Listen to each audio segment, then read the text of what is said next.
Boa tarde a todos. Bem, meus caros, antes de mais nada, é um prazer estar aqui em Londrina. Primeira vez que aqui estou. Tenho aí, ao longo dos últimos 3 anos, viajado o Brasil costeiro, o Brasil profundo. Percorri desde o agreste nordestino até mesmo a minha meca historiográfica, que é a cidade do Recife. Dentre estes itinerários, estar em Londrina, para mim, é um motivo de muita satisfação, tendo em vista que aqui é uma terra que eu tinha muita curiosidade em conhecê-la. Dentre os motivos, aqui nós temos um contingente populacional e eleitoral que chama a atenção. Como alguém que gosta de estudar com certo distanciamento o seu contemporâneo, algumas coisas eu sempre investigo com um pouco mais de atenção. Dentre estes fatos está, sem dúvida alguma, os resultados das eleições de 2016 e 2018. Então, estar em Londrina, além dos amigos, das pessoas queridas, além de estar em um evento que eu tenho bastante endosso, é também uma oportunidade empírica que, como historiador, é sempre salutar. A Cláudia fez a menção de que, sim, de fato, madruguei, ainda não dormi, mas eu estou acostumado com essa vida, digamos, de Batman, em que simplesmente a madrugada é uma extensão do meu trabalho. Então, dentro deste contexto, falar de Paulo Freire, a partir da proposta que me foi solicitada, é um motivo também de satisfação, tendo em vista que abordarei aqui um dos capítulos de meu próximo livro, que chama-se aí Desconstruindo Ainda Mais Paulo Freire. Qual a diferença de um Desconstruindo Paulo Freire para um Desconstruindo Ainda Mais Paulo Freire? Antes de tudo, esclareço que não é bater em cachorro morto, muito pelo contrário. São propostas diferentes. O Desconstruindo Paulo Freire tem um fim acadêmico, técnico. Tem o fim de entrar dentro da especificidade linguística e teórica de Paulo Freire e, a partir dela, analisá-lo e, com esta análise, apresentar as suas deficiências. Ou seja, seus conceitos mais caros, como, por exemplo, a educação bancária, acabam sendo esmiuçados dentro da obra. Desta maneira, é sim uma obra técnica, menos contemporânea e um pouco mais atemporal. O Desconstruindo Ainda Mais Paulo Freire é mais contemporâneo, ele é mais urgente e, ao mesmo tempo, tem a limitação de ser um pouco mais datado. Tendo em vista que, por exemplo, Paulo Freire ainda pauta o nosso ambiente pedagógico, e eu irei comprovar aqui, falar da sua relação, por exemplo, com a ideologia de gênero, é falar de um tema que, quem sabe, daqui a 10, 20 anos, deixará de ser relevante para o tempo presente. Entenderam a diferença? Ou seja, o Desconstruindo Paulo Freire analisou a obra de um pensador. O Desconstruindo Ainda Mais Paulo Freire analisa o impacto sociológico em nossos dias dos pensamentos que este homem, de fato, capitaneou. Então, Paulo Freire e a sua relação com a ideologia de gênero, a relação, por exemplo, da relevância de um título como patrono da educação brasileira, dentre outros temas, são apresentados dentro deste livro chamado Desconstruindo Ainda Mais Paulo Freire, com previsão de lançamento em agosto de 2019, ou seja, daqui a 2 meses. Um dos capítulos que já está aí em seus últimos processos de revisão é justamente a relação de Paulo Freire com a ideologia de gênero. O tema da palestra é falar de Paulo Freire e esta relação. Não abordarei aqui, portanto, a ideologia de gênero em si, não abordarei, por exemplo, teóricos como Judith Butler, não abordarei estes pensadores. Apresentarei para vocês qual a relação estabelecida de Paulo Freire com o nosso contemporâneo e, a partir dessa relação, como ele embasou e como ele entendia a ideia, o conceito, a abstração, eu diria, chamada ideologia de gênero. Até aqui tudo bem? Perfeito. Vamos partir do princípio. Paulo Freire tem 4 obras que são basilares para o seu pensamento. A mais conhecida, a Pedagogia do Oprimido. Qual é o valor teórico para o pensamento de Paulo Freire, a obra Pedagogia do Oprimido? Nela, nós encontramos a militância, o Paulo Freire mais sociológico, o Paulo Freire mais contemporâneo em seus dias, é o Paulo Freire militante, é o Paulo Freire que atuou na praxis de sua realidade. Nesta obra, encontraremos, a partir de qualquer nível de leitura, as suas apologias mais clássicas a Che Guevara, Fidel Castro, Mao Tse Tung, Lenin, enfim. A obra A Pedagogia da Autonomia é, no recorte de Paulo Freire, a sua obra mais elaborada. Nela, ele vai apresentar um de seus conceitos mais caros, que é o conceito de autonomia. Autonomia, para Paulo Freire, é sinônimo da aplicação de Marx no que envolvia o conceito de alienação. Para Paulo Freire, portanto, autonomia é o resultado que ele quer fomentar dentro da relação aluno-professor. A terceira obra fundamental para que Paulo Freire seja compreendido é Educação e Mudança, pois é uma amálgama destas 2 obras. Por fim, a quarta obra relevante para compreendermos aí o seu pensamento trata-se de Cartas a Cristina. Por quê? Porque é uma autobiografia escrita pelo próprio Paulo Freire.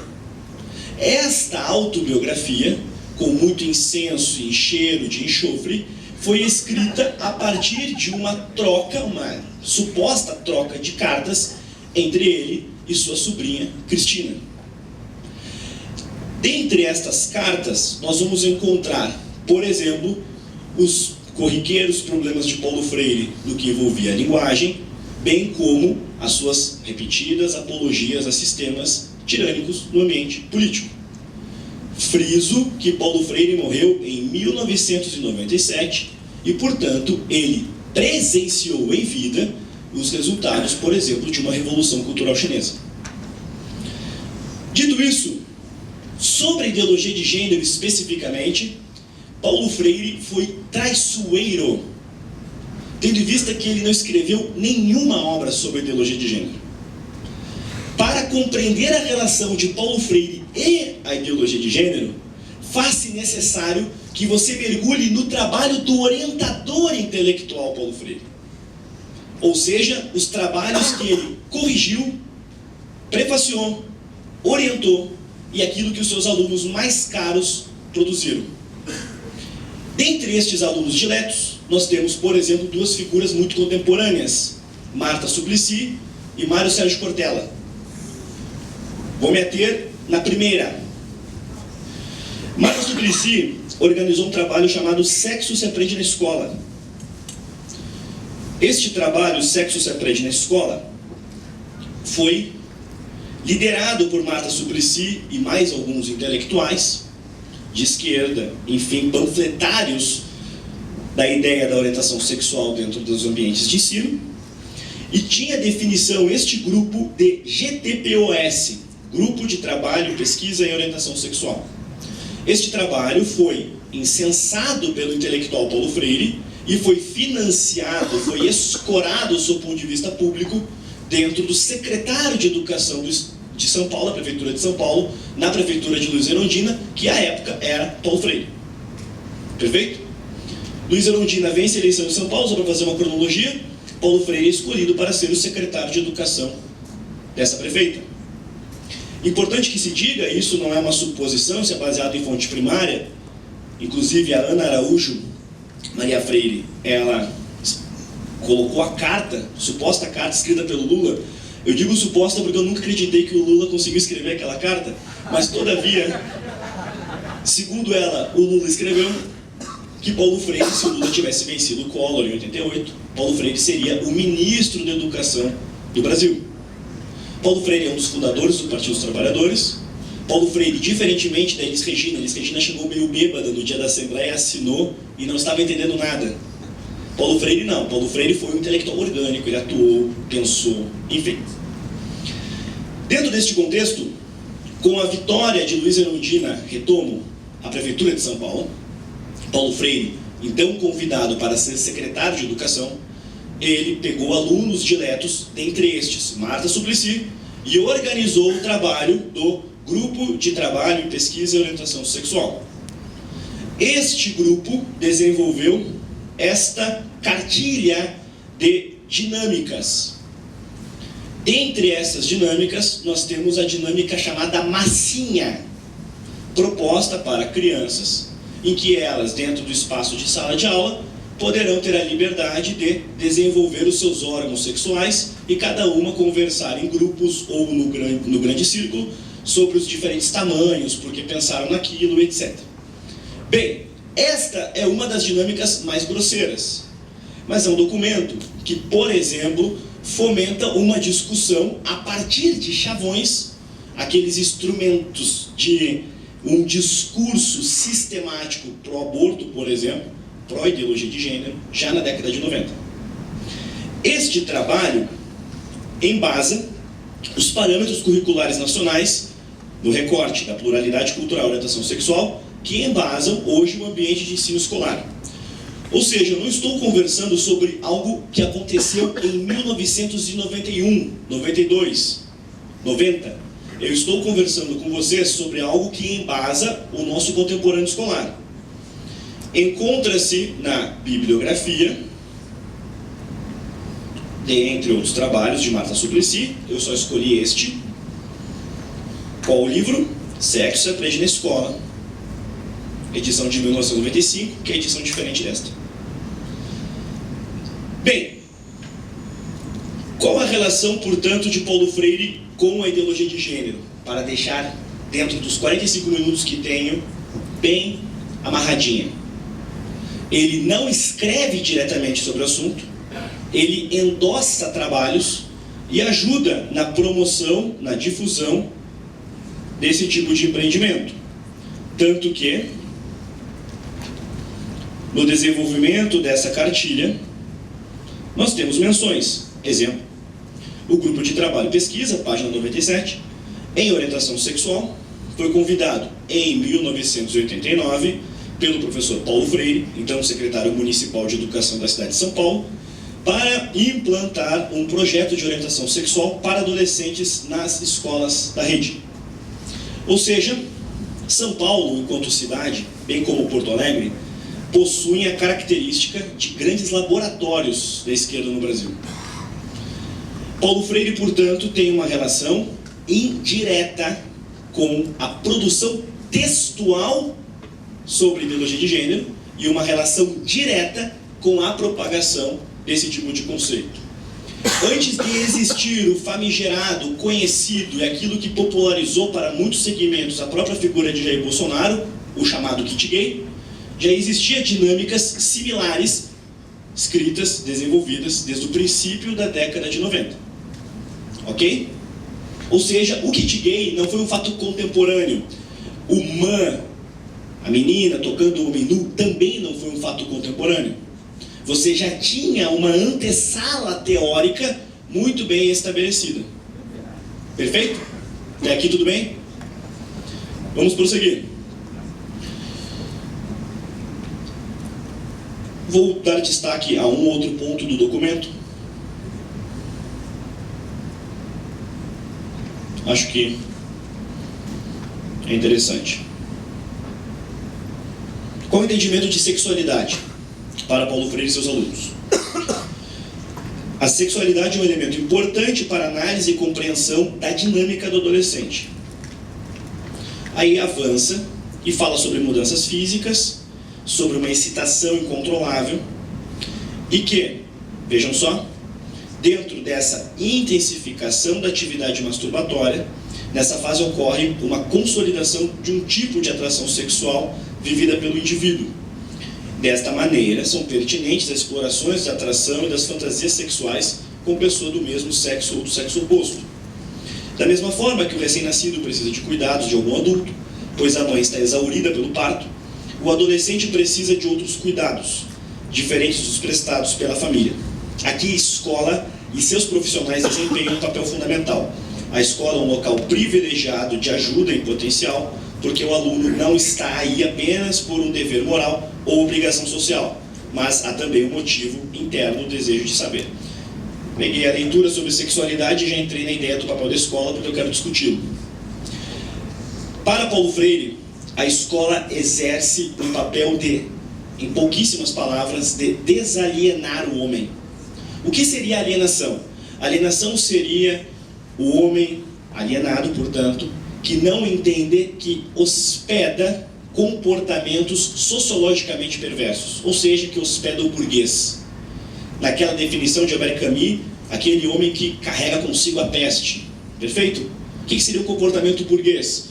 Digamos que você goste, e citando o próprio Paulo Freire, goste de Beethoven, e você mora numa favela.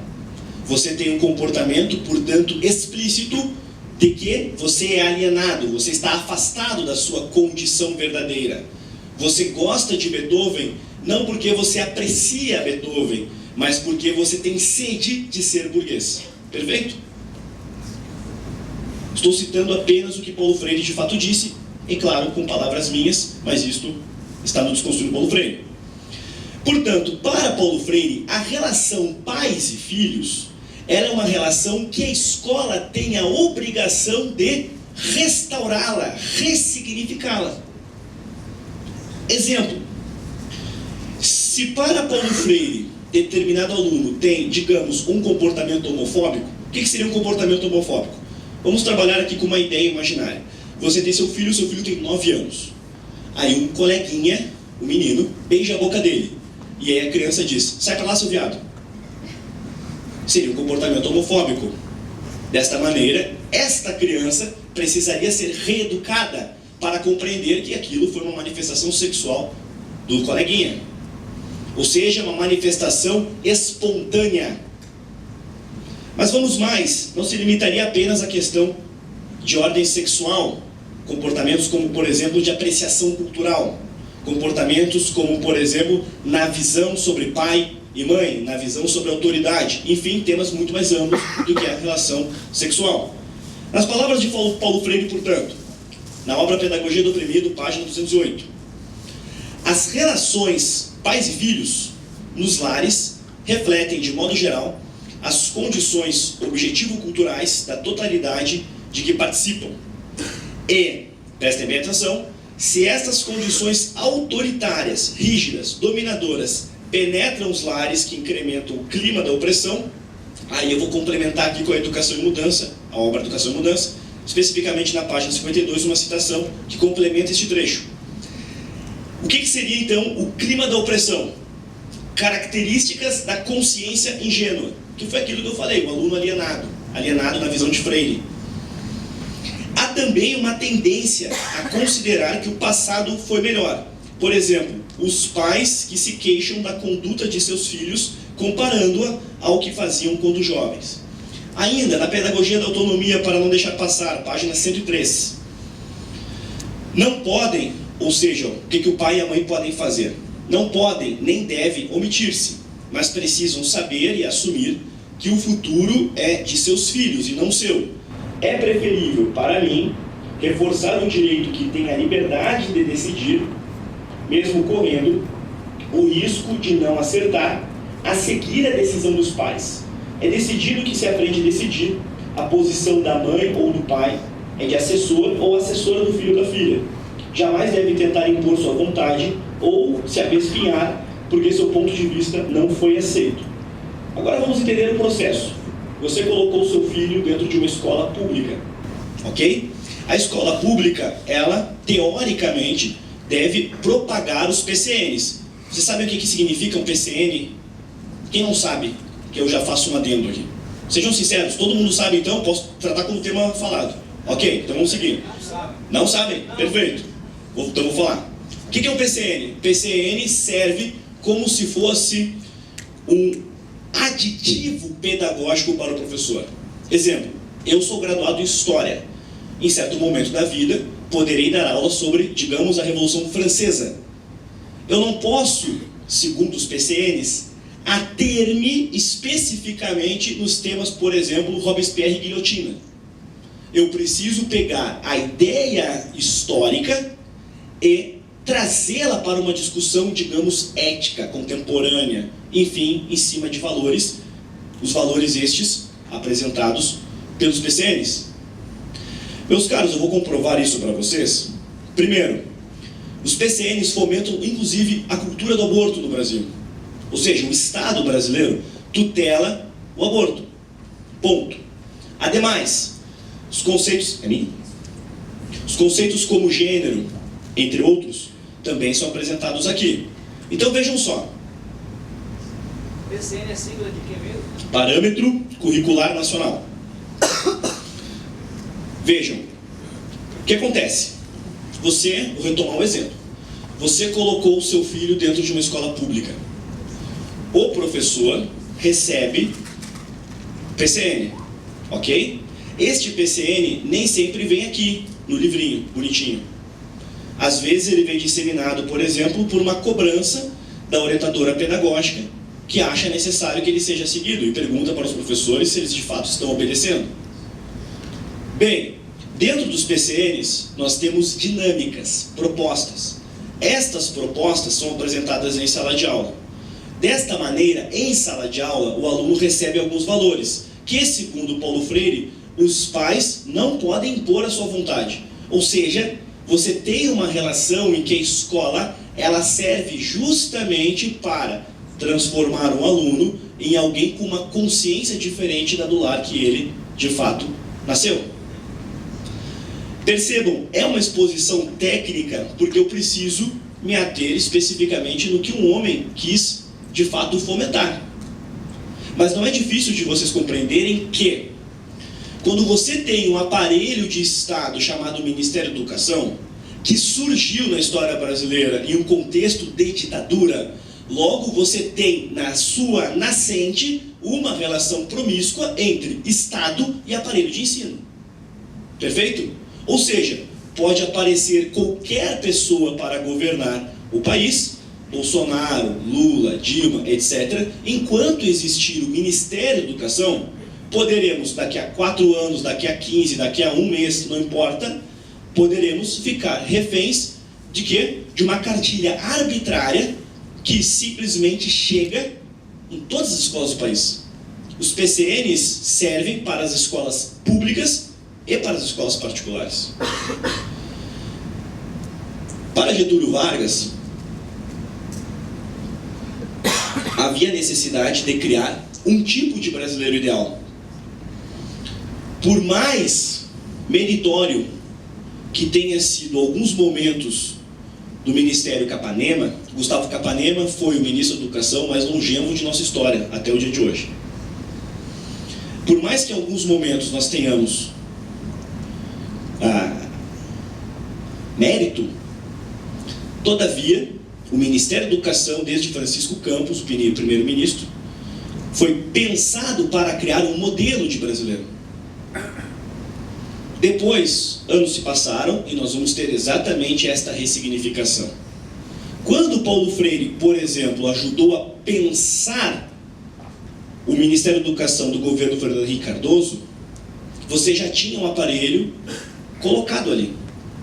A Constituição de 88, ela reforçou aquilo que já existia antes dela. Perfeito? Ou seja, os problemas da educação no Brasil não nasceram quando Haddad foi ministro. Haddad senta em uma cadeira que já estava historicamente colocada de uma maneira confortável no imaginário comum. Experimente você criticar a escola. Temos a obra, por exemplo, a excelente obra de Fausto Zamboni contra a escola. E ele coloca exatamente esta provocação no livro. Experimente você criticar a escola. Experimente você criticar os professores. Experimente. Você já toca em temas sacrossantos. Portanto, o Ministério da Educação, ele tem uma escora moral.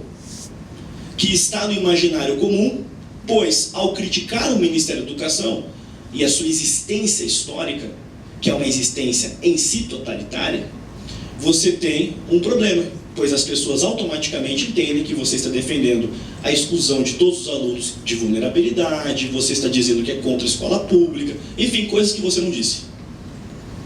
Certo? Vejam comigo, uma escola católica e uma escola luterana, elas não têm tanta liberdade assim para, por exemplo, colocar as suas ordens de culto dentro do espaço de ensino, ainda que os pais queiram. Porque você tem uma obrigação para seguir. Para poder fazer isso, a diretoria X terá que burlar o sistema. Perfeito? Mas vamos retomar. Os PCNs, portanto, embasam a pedagogia do professor independentemente da disciplina que ele exerça. A LDB é a Constituição da Educação, a Lei, Diretriz e Base da Educação. O Plano Nacional de Educação seria o quê? Uma relação, uma fusão, uma simbiose entre estes dois documentos. Perfeito? Vejam, nós temos um Plano Nacional de Educação que tem vigência até 2024. Ok? Ele dura de 10 em 10 anos, desde a década de 90, o Plano Nacional de Educação foi votado, consagrado assim, que ele terá sempre a vigência de 10 anos. Desta maneira, o último Plano Nacional de 2014, ele durará até 2024. Vejam como o Estado brasileiro está amarrado ao engessamento político. Ainda, só para não deixar passar, desde a década de 80, nós temos uma série de financiamentos que foram salientados no governo Itamar Franco, que tornam os documentos educacionais do Brasil presos a uma série de iniciativas, fundações, etc. Feito o mapeamento brevemente histórico, eu discutirei um pouco mais isso no Desconstruindo ainda mais Paulo Freire. Eu quero só para reforçar a ideia da dinâmica massinha. Formando um círculo, todos são convidados a observar as massinhas uns dos outros, certo? E a dizer o que há de comum entre os corpos, as diferenças, o sexo, as formas, se estão vestidos ou não. Através desta técnica, pode-se explorar os modelos, padrões de beleza impostos socialmente, o erótico, as informações sobre o funcionamento do corpo, a anatomia, etc. Após a modelagem do corpo, o orientador sugere que cada um faça apenas o órgão sexual masculino ou feminino. O orientador é o professor. Ou então todas as partes do aparelho reprodutor masculino ou feminino. Bem, esta dinâmica ela foi sugerida especificamente para crianças. E como este documento, que embasa os nossos PCNs e, portanto, se apresenta dentro do Plano Nacional de Educação, dentro deste ambiente contemporâneo, como ele passou, digamos, em um termo bem coloquial, batido em seu tempo. Simplesmente porque, de maneira ardilosa, Paulo Freire escorou-se em duas pautas que nos princípios de décadas de 80 e 90 eram, digamos, fantasmagóricas. Primeiro, AIDS e gravidez na adolescência. A partir dessa retórica vazia, instrumentalizada, a partir de dramas, nós vamos ter o quê? Uma maneira muito oportunista de você transferir para a escola uma responsabilidade social que os próprios pais, segundo Paulo Freire, ficariam felizes de terem a sua educação complementada. Perceberam? Você pega um drama real, exemplo, nenhum pai, em sua consciência, gostaria que seu filho contraísse HIV. Ok? Você pega isso, e aí você organiza uma reunião de pais e mestres e diz: a escola está desenvolvendo um trabalho de consciência assim, assim, assim, assim. Vejam, isso é estatística. Pesquisem quantos pais buscam os boletins dos filhos. Perfeito? Vamos pegar só este dado, tema de casa. Logo, para muitos pais, para a maioria, isso é estatística. É importante que a escola assuma essa transferência pedagógica. Ou seja, que bom que a escola quer tratar sobre isso. Esta é a lógica. Desta maneira, escolas públicas e privadas possuem o quê?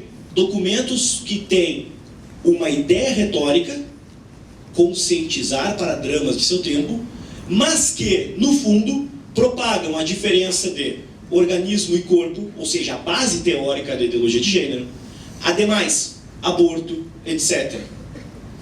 Este documento, escrito, vou repetir, na década de 90, embasa os nossos PCNs. Aí eu escuto a seguinte pergunta: de onde este rapaz tirou que Paulo Freire é aplicado no Brasil? Bem, um de seus livros, que ele ajudou a pensar, compõe a base dos PCNs brasileiros a partir da ideia da pluralidade cultural e transversal. Ok?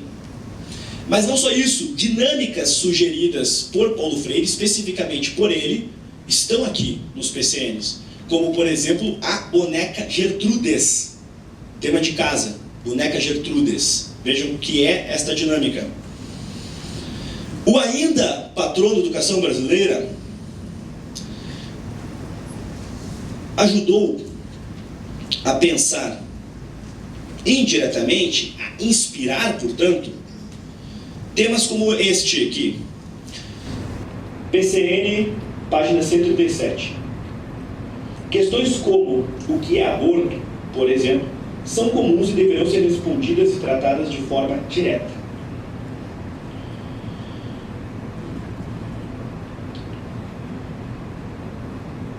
Vamos seguir.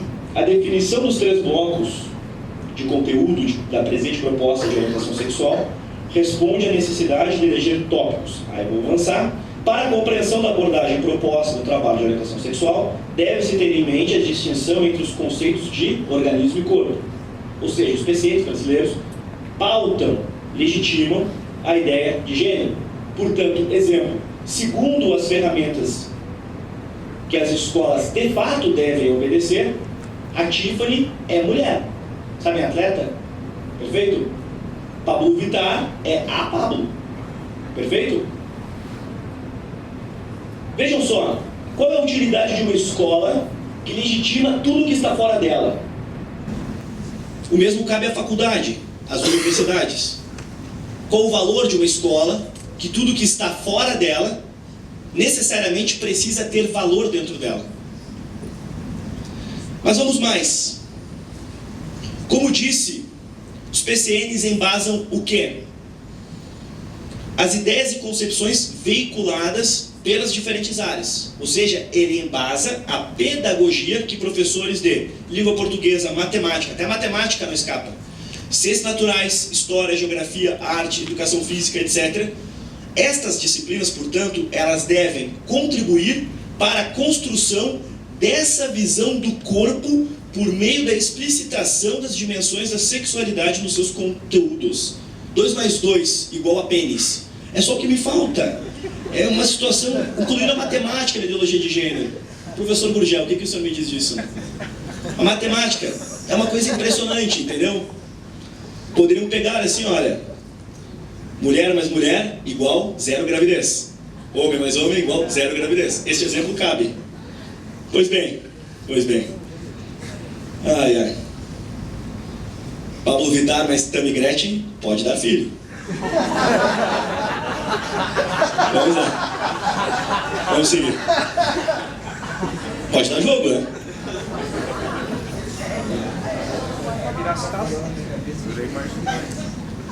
Não pode ser tão barato. Ai, ai.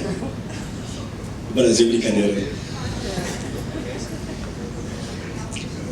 Desde muito cedo, segundo os PCNs, são transmitidos, aí vejam, recordem-se, o que Paulo Freire fundamentou sobre a relação aluno, escola, pais, perfeito? Ele tem o entendimento de que o aluno deve, na escola, adquirir uma consciência.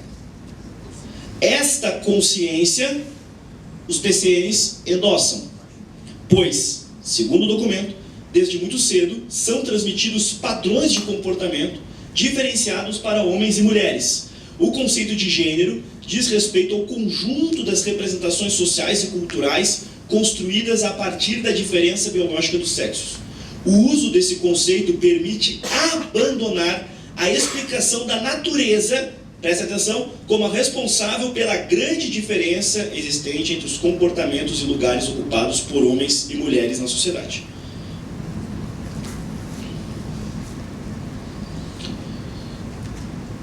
Bem, o que é interessante ainda,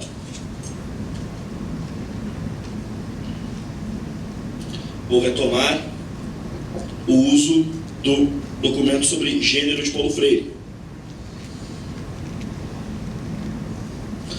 O aspecto, segundo Marta Suplicy, mais importante da discussão sobre as relações de gênero é que ela possibilita as pessoas se descobrirem como sujeitos de suas vidas, a partir da ideia de que, ao mesmo tempo em que são socialmente determinadas, está dizendo a mesma coisa, no mundo também interfere nesse mesmo contexto sexual.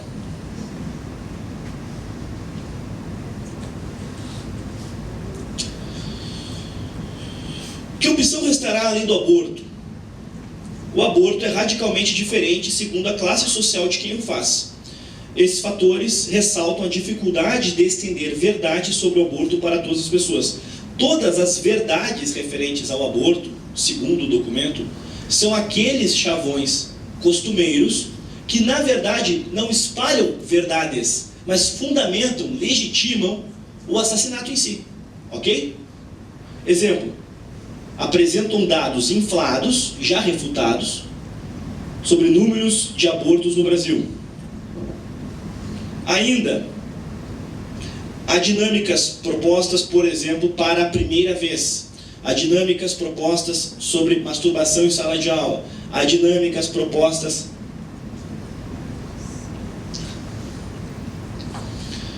sobre ser menino, ser menina. Enfim.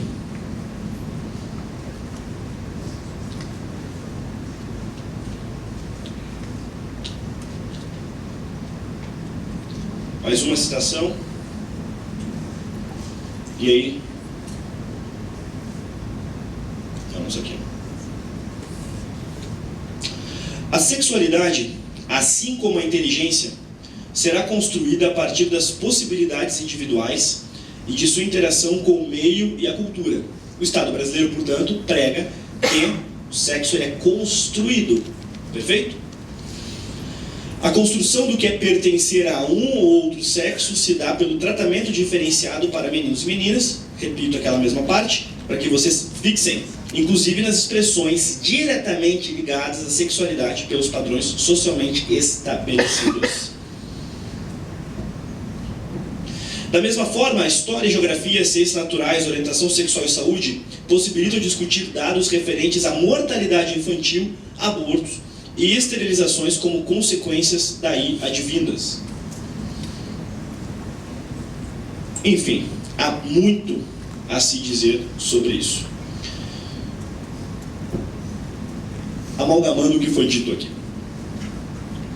Primeiro, aos que falam que Paulo Freire não é aplicado em nossos dias. Vejam, primeiro, a sua teoria ela é inaplicável em si. Quando o sujeito diz o marxismo nunca foi aplicado, ele esquece que o marxismo ele é inaplicável. Ser tentado não significa que fosse de fato aplicado a pleno. É impossível. A teoria, a pedagogia de Paulo Freire, ela tem na sua impossibilidade justamente o seu maior problema. O que não impede que ela seja tentada, que ela esteja presente.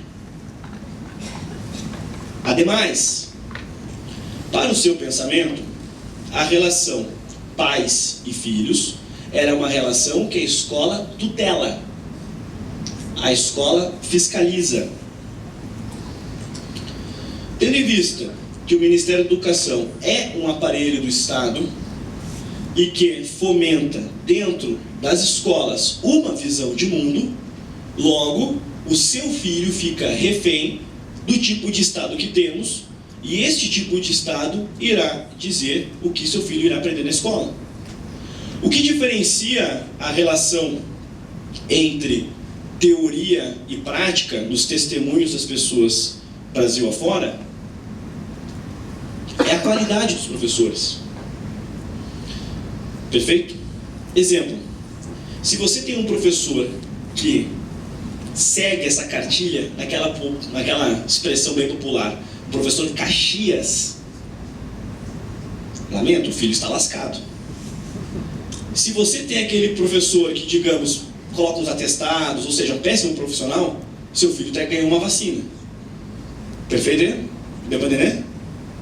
Ainda, vejam só, se o professor é bom, se o professor tem uma consciência, ele nem se apega a isso.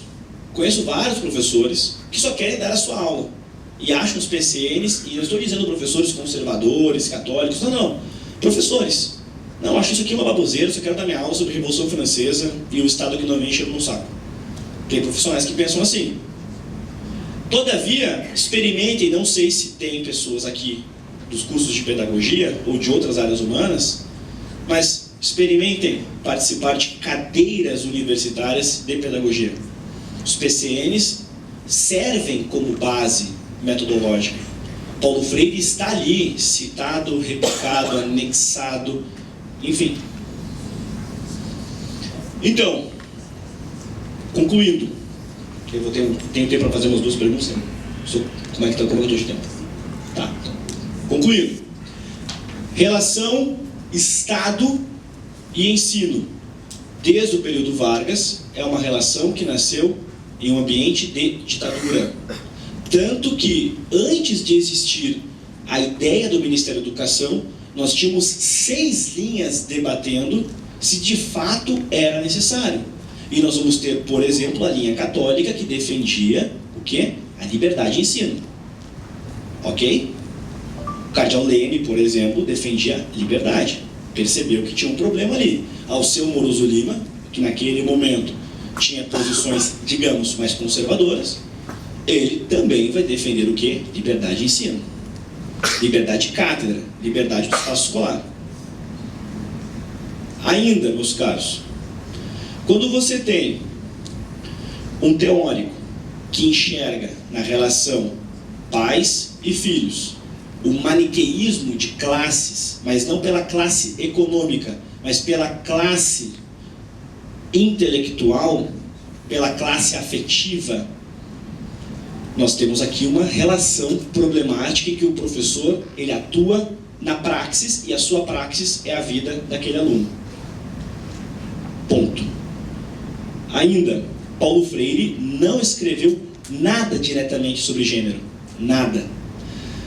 Para concluir este itinerário, eu precisei fazer o quê? Ir atrás de trabalhos que ele orientou.